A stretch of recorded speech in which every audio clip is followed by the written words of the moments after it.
आज हम इसका पार्ट नंबर 2 लेकर आए हैं। जिसने इसका पार्ट नंबर 1 नहीं देखा तो वो हमारी चैनल पर जाकर वीडियो को ज़रूर देखे, इससे आपकी खूब हेल्प होने वाली है। तो क्वेश्चन नंबर तीसरे का क्या पूछा गया था कि 28 ग्राम के OH जिसका अणुभार 56 है 500 मिलीलीटर विलियन में घुला है, विलियन की मोलरता की गणना कीजिए। तो ये क्वेश्चन 2 नंबर का पूछा गया था। तो इसमें हमें क्या क्या दिया गया है।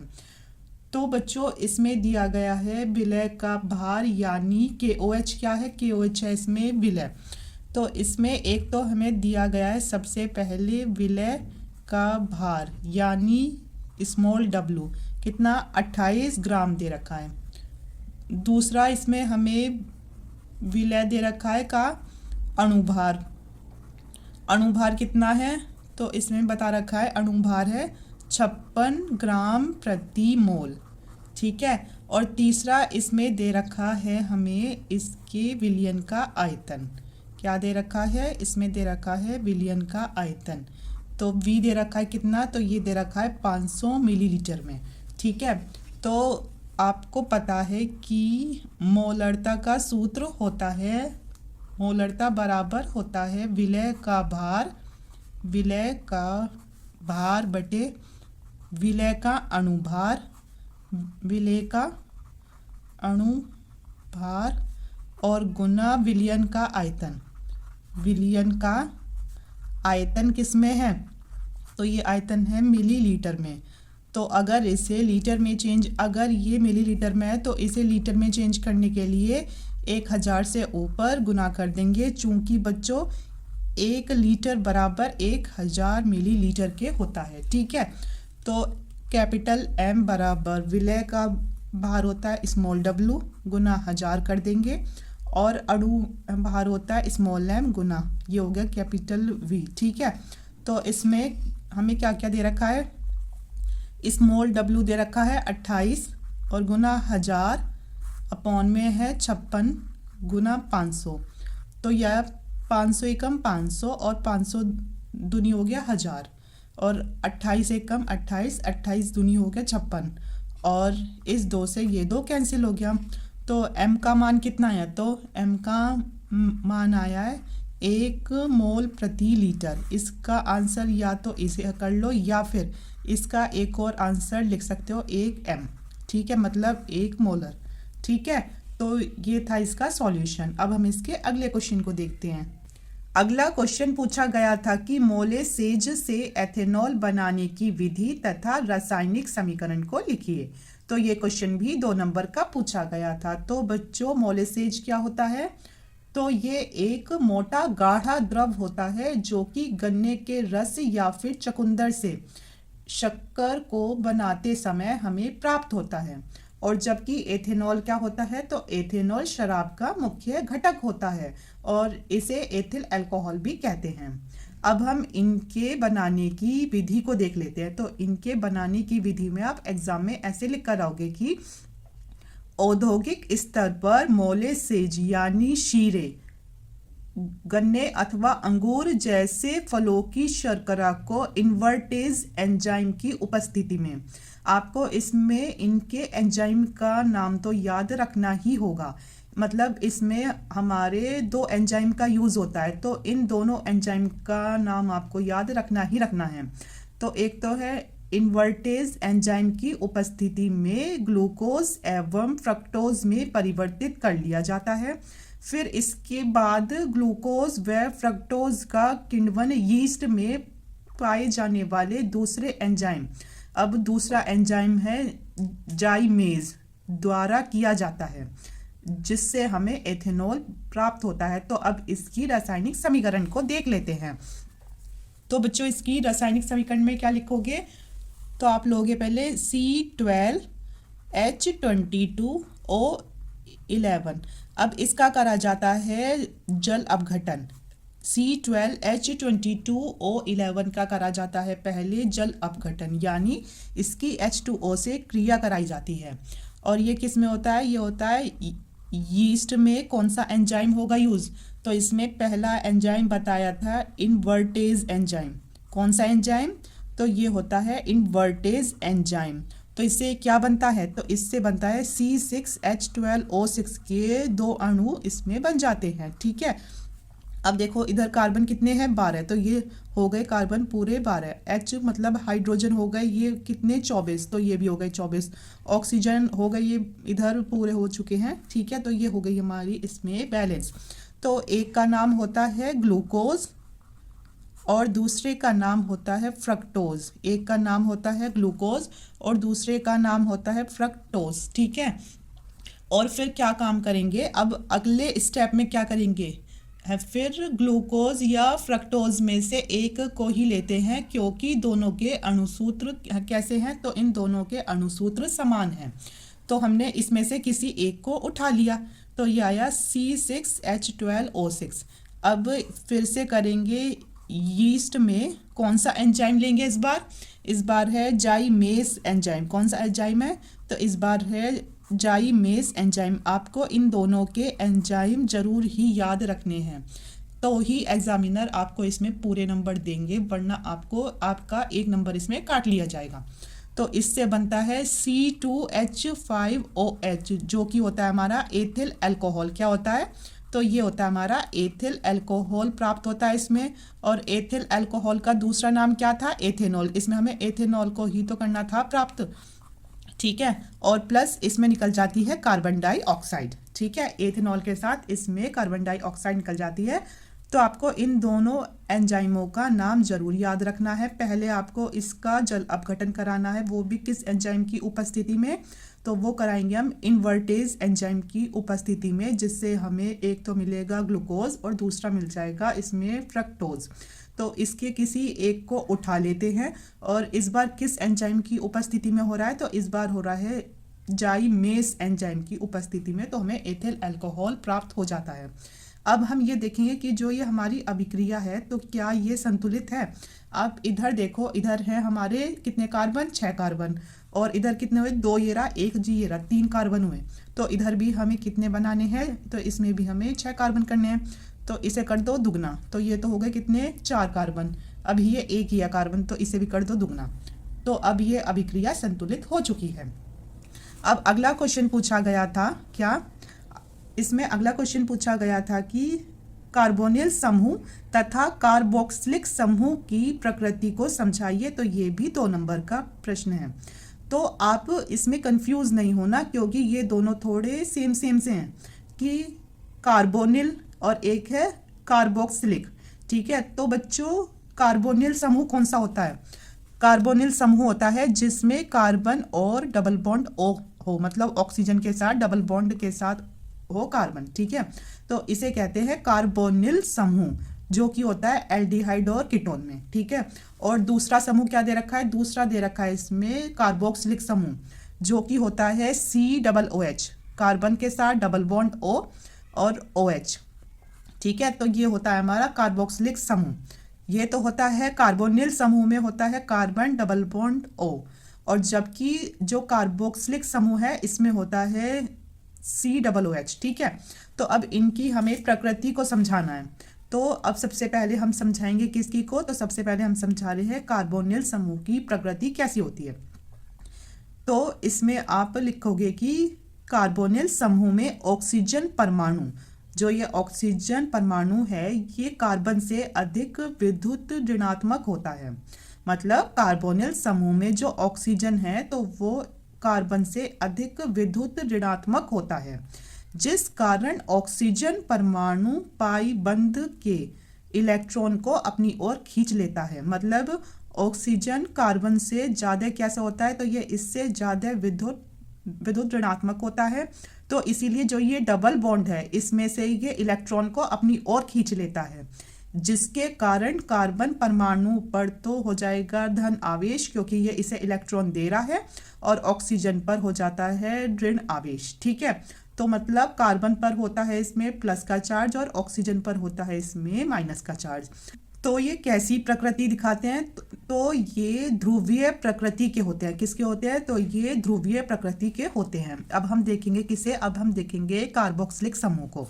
तो इसमें लिखोगे आप, जबकि कार्बोक्सिलिक समूह का कार्बन परमाणु धन विद्युती होता है, इसमें जो ये कार्बन परमाणु है तो ये कैसा है, तो इस पर होता है प्लस का चार्ज, तथा इसकी इलेक्ट्रॉन नागरिकता कार्बोनिल समूह से कम होती है, अतः यह कार्बोनिल समूह से कम ध्रुवीय होता है। मतलब इन दोनों की प्रकृति तो ध्रुवीय होती है, पर इसकी तो सच में ध्रुवीय होती है और इसकी होती तो है ध्रुवीय पर इससे कम होती है। ठीक है, तो आप लिखोगे अतः यह कार्बोनिल समूह से कम ध्रुवीय होता है। तो आगे समझ में कि इनकी जो प्रकृति है वो कैसी है।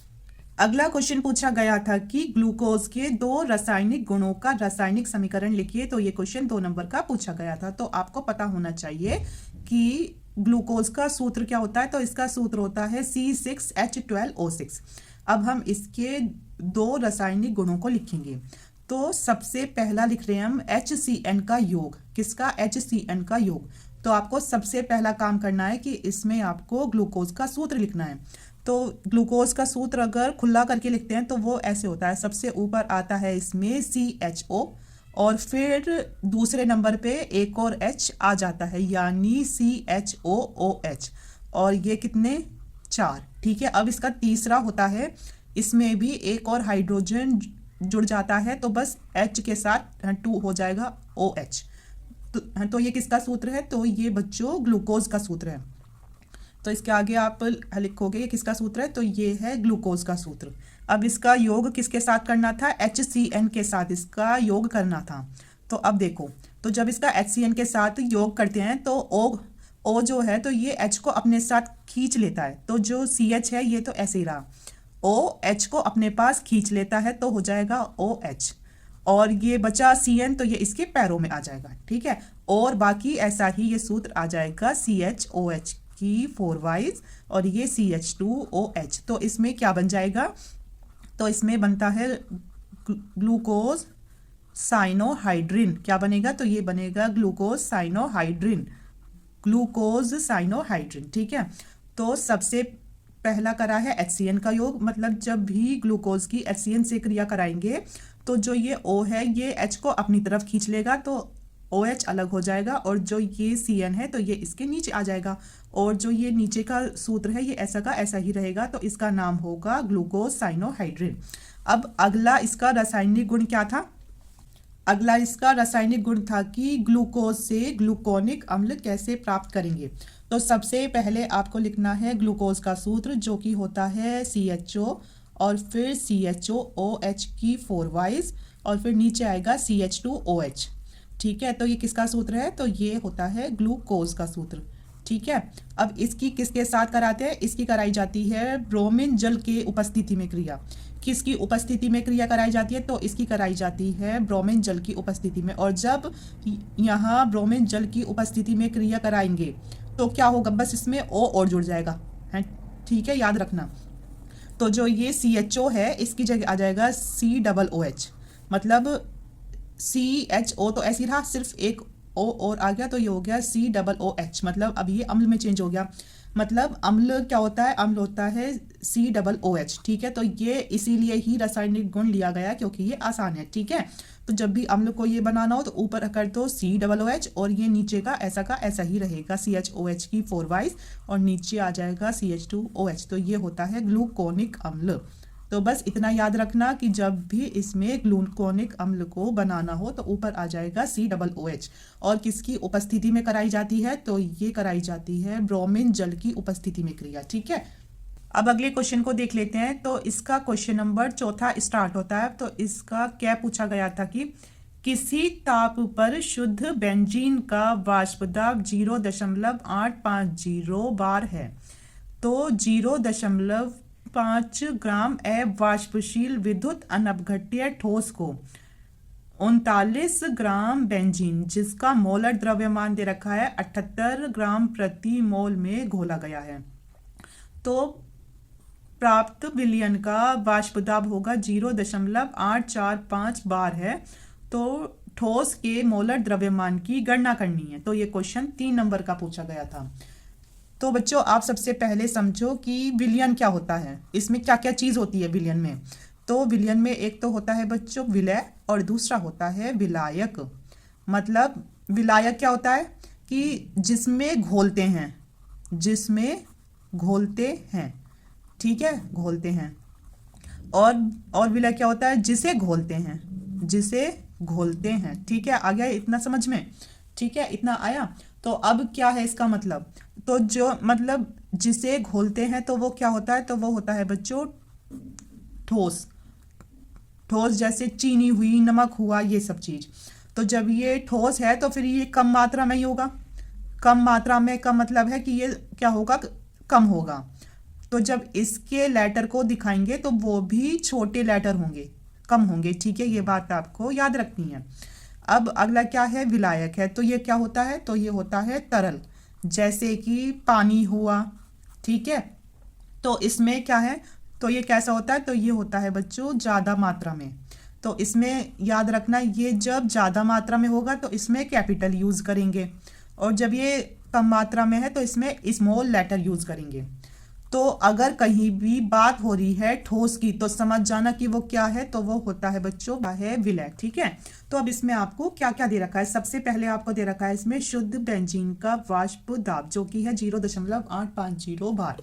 तो इसका मतलब आपको सबसे पहले दे रखा है इसमें P0 कितना दे दिया? 0.850 बार के बराबर दे दिया गया। अब इसमें दूसरा क्या दिया गया? अब ये दूसरा जो दिया है तो ये है 0.5 ग्राम अवाष्पशील विद्युत अनपघट्य ठोस को 39 ग्राम बेंजीन में घोला गया है। मतलब कि ये भी ग्राम है, ये भी ग्राम है, और ये तो है कम और ये है ज्यादा। तो अगर ये कम है तो आपको पता है क्या है ये? अगर कम है तो ये होता है विलय। तो विलय को किससे दर्शाते हैं? तो उसको दर्शाते हैं छोटे लेटर से। तो ये है स्मॉल डब्लू। स्मॉल डब्लू कितना दे रखा है? तो ये दे रखा है 0.5 ग्राम। ठीक है, अब इसमें क्या पूछा गया है? और हाँ, और दूसरा क्या दे रखा है? ये दे रखा है। तो ये इससे ज्यादा है, ज्यादा है मतलब ये हो गया विलायक। तो ये हमें क्या दे रखा है? तो ये दे रखा है हमें कैपिटल डब्लू, जो कि है कितना? 39 ग्राम। आ गया इतना समझ में? अब अगला क्या दे रखा है बच्चों? आपको दे रखा है किसका? बेंजीन का मोलर द्रव्यमान इतना है। तो आपसे पूछा क्या है? और हाँ, इसमें दे रखा है साथ में कि विलयन का वाष्प दाब। तो विलयन का वाष्प दाब होता है PS। तो PS कितना है? 0.845 बार के बराबर। और ये है मोलर द्रव्यमान। और आपसे इसमें क्या पूछा है? इसमें पूछा है ठोस के मोलर द्रव्यमान की गणना करनी है। ठोस क्या है? ये है, तो वो स्मॉल में होता है। तो स्मॉल m आपसे पूछा गया है, इसका मतलब आपको ये मोलर द्रव्यमान मतलब कैपिटल M दिया गया है, जो कि है 78 ग्राम प्रति मोल। आ गया ना? अब इसमें सीधा आपको लगाना है सूत्र P0 minus PS upon P0, जो कि बराबर होता है small w upon capital W और capital M upon small m। आया समझ में? Small w upon capital W और इनटू में capital M upon small m के। तो इसके जो जो दे रखे हैं उन्हें रख दो। तो P0 हो गया 0.850 माइनस PS कितना है? 0.845 अपॉन में P0 है 0.850 और है बराबर स्मॉल w कितना दे रखा है? तो ये दे रखा है 0.5 ग्राम गुना कैपिटल M कितना है? 78 दे रखा है अपॉन कैपिटल W है 39 और गुना स्मॉल m हमसे पूछा गया है। ठीक है, तो आपको साफ साफ दिख रहा है 39 दूनी होता है 78, और जब हम 5 की 2 में गुना करते हैं तो आता है फिर इसमें 10। 5 की 2 में गुना करने पाएगा 10, लेकिन 5 से पहले एक स्थान पहले क्या है? पॉइंट है, तो यहाँ भी एक स्थान पहले पॉइंट आ गया। तो कितना आ गया? ये 1। ये क्या आ गया? तो ये आ गया 1 बटे क्या हो गया? m। अब इधर देखो, इधर अभी इसे भूल जाओ दशमलव को। यहाँ देखो कि अगर 850 में से 845 जाएंगे तो कितने बचेंगे? तो बचेंगे केवल 5। और कितने स्थान पहले है दशमलव? 3। तो 1 2 3 दशमलव आ गया और बटे यहाँ भी है 0.850, दशमलव से दशमलव हट गया। तो अब क्या बचा? 5 बटे 850 बराबर 1 बटे m के। 5 एकम 5। अब इसे काटते हैं। 5 एकम 5, 5 सत्ते 35 और 0। ठीक है, तो m का मान कितना आया? m का मान आया 170 ग्राम प्रति मोल। इसका आंसर होगा कितना? आंसर है इसका, तो इसका आंसर है स्मॉल m कितना आया है? स्मॉल m आया है 170 ग्राम प्रति मोल। तो ये इसका सॉल्यूशन है। अगला क्वेश्चन पूछा गया था कि मानक इलेक्ट्रोड विभव की परिभाषा लिखिए तथा निम्नलिखित सेल के मानक EMF की गणना कीजिए। और ये न्यूमेरिकल दिया गया था। तो ये क्वेश्चन 3 नंबर का पूछा गया था। तो बच्चों सबसे पहले हम देखेंगे कि मानक इलेक्ट्रोड विभव क्या होता है। तो जब किसी धातु की छड़ को उसी धातु के लवण के विलयन में डुबाया जाता है तो धातु की सतह पर जो विभव उत्पन्न होता है उसे ही मानक इलेक्ट्रोड विभव कहते हैं और इसे ई नॉट से दर्शाते हैं। मतलब है इसका कि जब किसी धातु की छड़ को उसी धातु के लवण के विलयन में डुबाया जाता है तो धातु की जो सतह है उस पर जो विभव उत्पन्न होता है उसे ही मानक इलेक्ट्रोड विभव कहते हैं और इसे ई नॉट से दर्शाते हैं। और इसमें आपको एक बात जरूर याद रखनी है कि जो वो विलयन होगा तो उसमें क्या क्या चीज़ होंगी। तो उसमें 3 चीज़ें जरूर होंगी। एक तो होगा एक वायुमंडल दाब, दूसरा होगा उसमें 25 डिग्री सेल्सियस ताप और तीसरा होगा उसमें 1 मोलर सांद्रता। ठीक है, इन तीनों को आपको नहीं भूलना है, वरना अगर आपने इन तीनों को नहीं लिखा तो एग्जामिनर इसमें से आपका आधा नंबर जरूर काट लेंगे। ठीक है, तो आपको इसकी परिभाषा ऐसे लिख कर आनी है कि जब किसी धातु की छड़ को जिसमें एक वायुमंडल दाब है, 25 डिग्री सेल्सियस ताप है और एक मोलर सांद्रता है, उसी धातु के लवण के विलयन में डुबाया जाता है तो धातु की सतह पर जो विभव उत्पन्न होता है उसे ही मानक इलेक्ट्रोड विभव कहते हैं। इसे ई नोट से दर्शाते हैं। अब इसमें ईएमएफ का मान निकालना है हमें, ये इसमें क्वेश्चन में दिया गया है। ठीक है, तो जो ये है बच्चों, ये क्या है, इसे कहते हैं लवण सेतु। इसे क्या कहते हैं, इसे कहते हैं बच्चों लवण सेतु होता है ये। ठीक है, अब ये क्या हो रहा है, अब इसमें मतलब इसे निकालने का सूत्र क्या होता है। तो ईएमएफ का सूत्र होता है, इसमें आपसे पूछा गया ईएमएफ बताइए। तो ईएमएफ का सूत्र होता है ई नॉट कैथोड और ई नॉट एनोड। तो इसमें ईएमएफ निकालना है तो इसका सूत्र होता है e not cathode minus e not anode के। ठीक है, ये तो है इसका सूत्र, है ना। अब हमें कैसे पता चलेगा कि इसमें कौन सा तो एनोड है और कौन सा इसमें कैथोड है। तो आपको इसमें दिख रहा है कि इसके ऊपर कोई भी चार्ज नहीं है और इसके ऊपर प्लस का 2 चार्ज है। तो इसका मतलब कि ये जो है जिंक, तो ये इसे अपने 2 इलेक्ट्रॉन दान कर रहा है, मतलब कि ये अपने इलेक्ट्रॉन त्याग रहा है। तो इसमें क्या होगा, तो इसमें होगा ऑक्सीकरण।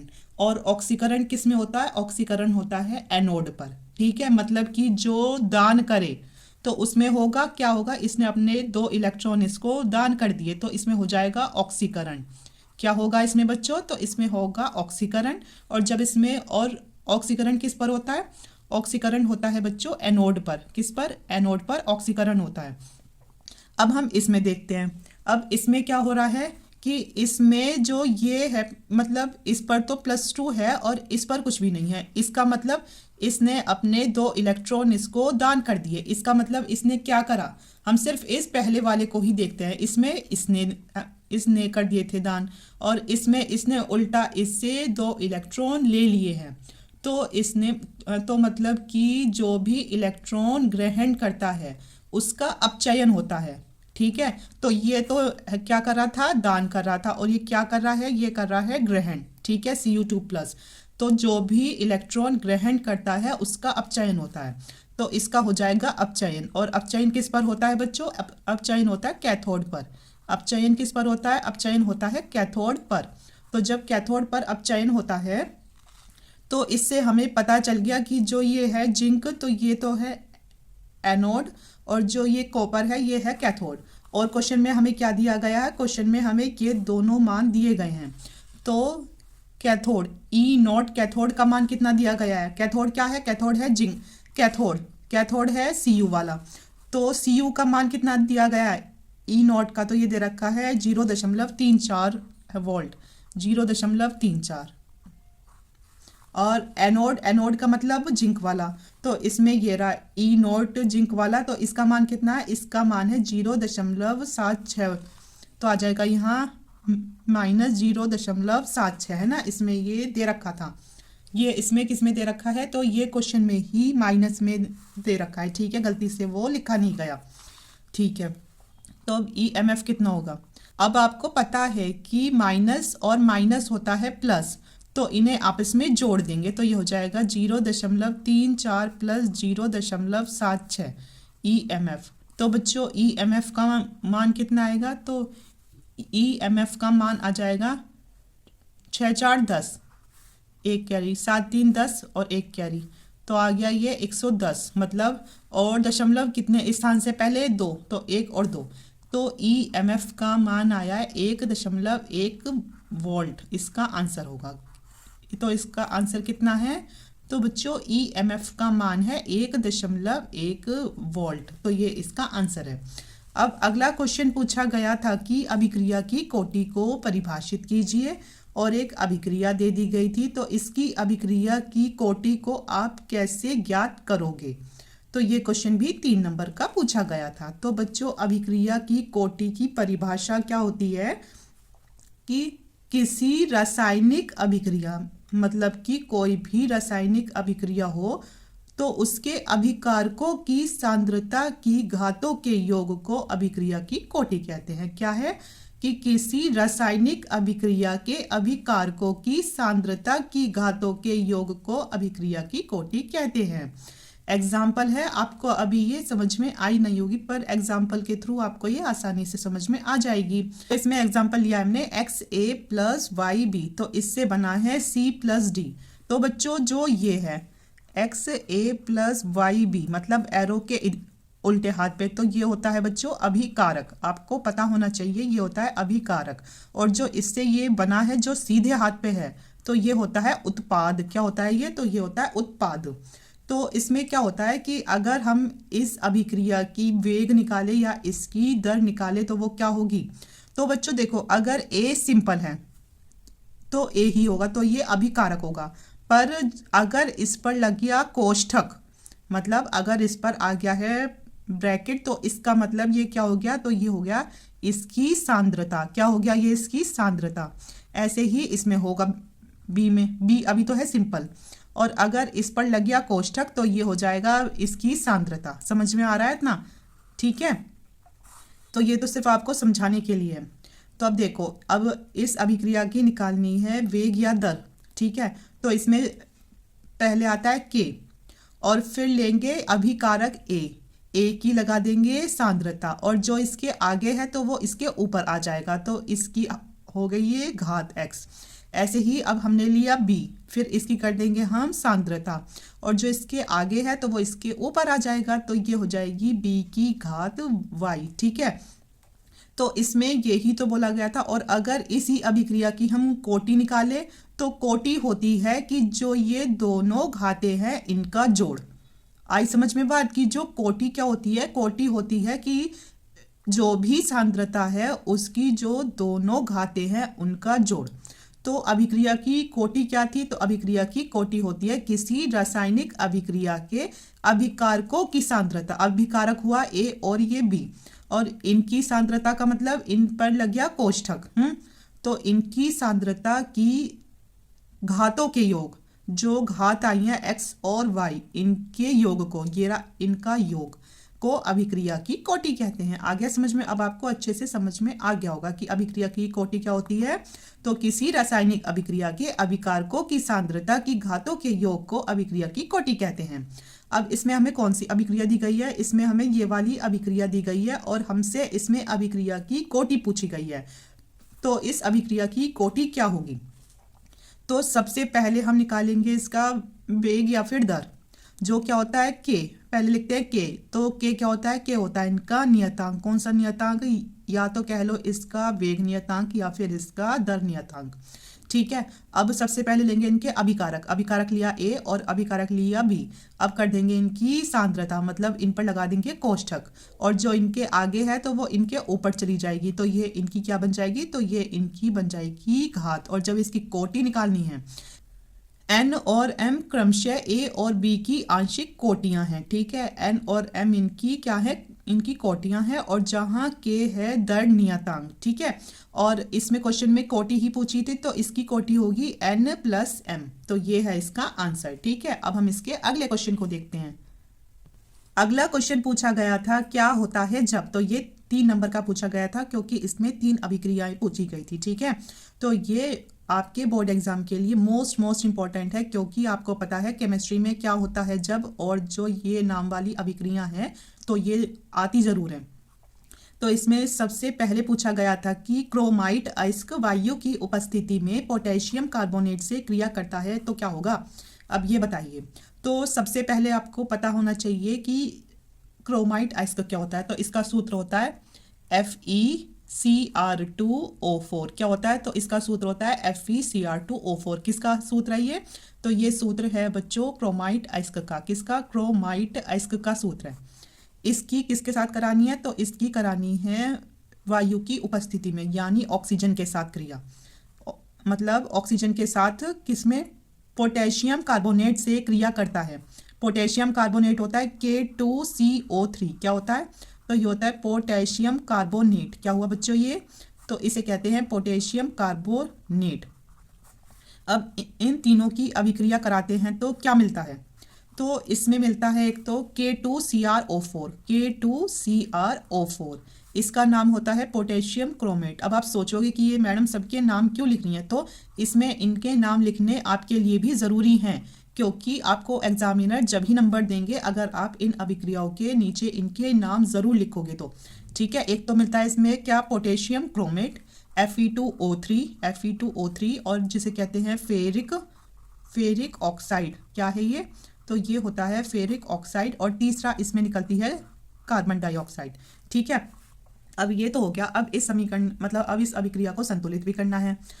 अब आपके दिमाग में आ रहा होगा कि हम इन्हें याद कैसे करें, तो इन्हें याद करने का सिर्फ एक ही तरीका है कि हर रोज आपको खुद अपनी कॉपी पर अपने हाथ से लिखना है इन्हें, जिससे आपका हर रोज रिवीजन होगा। तो एग्जाम टाइम में आपको इन्हें याद करने की जरूरत ही नहीं पड़ेगी, सिर्फ इन्हें देखने की जरूरत पड़ेगी।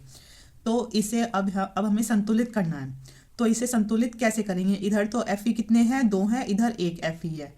ठीक है, और अगर बात करें Cr की, इधर Cr है 2, इधर एक ही Cr है, और ऑक्सीजन तो हैं ही जितने हैं, और यहाँ पोटेशियम तो चलो है बैलेंस। तो आपको इसमें सबसे पहले करना है, अगर हम Fe को 2 कर ले तो फिर Cr कितने हो जाएंगे, 4 हो जाएंगे। तो इसीलिए हम Fe को कर रहे हैं इसमें 4, और जब हमने Fe को 4 कर दिया तो इधर Fe कितने, 2, तो ये हो गए 2 दूनी 4, और जब यहाँ हमने यहाँ 4 लगा दिया तो ये कितने हो गए, तो ये हो गए हमारे 8 Cr। तो जब 8 Cr हो गए तो इधर 8 Cr हो जाएंगे, और जब इधर 8 Cr हो गए तो जो ये पोटेशियम था K2, तो इधर भी कितने हो जाएंगे, 8 हो जाएंगे। ठीक है, ये आ गया इतना समझ में। अब क्या काम करना है, अब हमें देखना है इधर C मतलब कार्बन कितने हो गए, 8 हो गए, तो इधर भी कार्बन कितने होने चाहिए, 8 होने चाहिए। अब हमें इसमें ऑक्सीजन को बैलेंस करना है, तो हम यहाँ लगा देंगे 7 ऑक्सीजन। अब आप खुद देखना कि ये बिल्कुल बैलेंस हो गई होगी समीकरण। ठीक है, अब है अगली अभिक्रिया। तो अगली अभिक्रिया है कि पोटेशियम डाइक्रोमेट सल्फ्यूरिक अम्ल की उपस्थिति में फेरस सल्फेट से क्रिया करता है। तो पोटेशियम डाइक्रोमेट क्या होता है, तो उसका सूत्र होता है K2Cr2O7। क्या होता है, K2Cr2O7। इनके सूत्र भी आपको जब आप खुद लिख कर करोगे जब अच्छे से होंगे याद। पोटेशियम डाइक्रोमेट हर रोज ये सोच लो कि आपको एक अभिक्रिया तो हर रोज करनी ही करनी है, कि ताकि आपके दिमाग पर एकदम प्रेशर भी ना हो पड़े और आप आसानी से इन्हें याद भी कर लो। बस आप एक ही काम करना कि इतने एग्जाम आएगा, इतने आपको हर रोज इसकी एक एक अभिक्रिया जरूर करनी ही करनी है। और प्लस H2SO4, यानी H2SO4 होता है सल्फ्यूरिक अम्ल से क्रिया, और प्लस किसकी उपस्थिति में हो रही है, तो ये हो रही है फेरस सल्फेट FeSO4 होता है फेरस सल्फेट की उपस्थिति में। तो ये क्या बनेगा इसमें हमारा, तो इसमें आता है हमारा K2SO4 होता है पोटेशियम सल्फेट बनेगा, एक तो पोटेशियम सल्फेट। ठीक है, और दूसरा इसमें बनता है Cr2SO4 की होल थ्राइस। क्या बनेगा? तो इसमें दूसरा बनता है Cr2SO4 की होल थ्राइस, जिसका नाम होता है क्रोमियम 3 सल्फेट। क्या होता है? इसका नाम होता है क्रोमियम 3 सल्फेट। ठीक है। और तीसरा इसमें H2O बनता है जल। और चौथा क्या बन जाता है? चौथा बनता है इसमें Fe2SO4 की होल थ्राइस। Fe2SO4 की होल थ्राइस। क्या क्या बना? तो इसमें आखिरी होता है, बनता है हमारा Fe2SO4 है बच्चों, ये Fe2SO4 की होल थ्राइस। तो ये होता है फेरिक सल्फेट। इसका नाम होता है फेरिक सल्फेट। तो अब इससे अभिक्रिया को संतुलित करना है। कैसे करेंगे इसे संतुलित? तो Fe तो यहाँ 2 है और यहाँ 1 Fe है। ठीक है। तो अगर हम यहाँ 6 Fe कर देते हैं तो ये 2 है तो हो जाएगा 3 दूनी 6 Fe हो गया। ठीक है। इतना आ गया समझ में? अब यहाँ कितना हो गया? और K2SO4 है, Cr2SO4 है। अब यहाँ हम H2O को कर देते हैं 7, तो यहाँ पे भी 7 आ जाएगा। अब ये अभिक्रिया संतुलित हो चुकी है। ठीक है। अब इसे देख लेना कैसे कैसे एक बार करोगे। इसका जितनी बार रिवीजन करोगे तो ये आपको अच्छे से अच्छे खुद ब खुद याद होती चली जाएगी। तो इसीलिए कहते हैं जितना रिवीजन करोगे उतना ही अच्छा स्कोर करोगे। ठीक है। अब अगला क्वेश्चन पूछा गया था, मतलब अगली अभिक्रिया पूछी गई थी कि पोटेशियम परमैंगनेट की 513 डिग्री केल्विन तक गर्म करते हैं तो पोटेशियम परमैंगनेट होता है बच्चों KMnO4। क्या होता है? KMnO4। इसमें लेते हैं 2। इसे करना है 513 डिग्री केल्विन तक गर्म। तो बच्चों गर्म करने के लिए ये ट्राइंगल बना दिया जाता है। तो इसमें मिलता है एक तो K2MnO4, जिसका नाम होता है पोटेशियम मैग्नेट। क्या होता है? इसका नाम होता है पोटेशियम मैग्नेट। और प्लस निकलता है इसमें ऑक्सीजन और साथ में MnO2। और MnO2 का होता है मैग्नीज डाइऑक्साइड।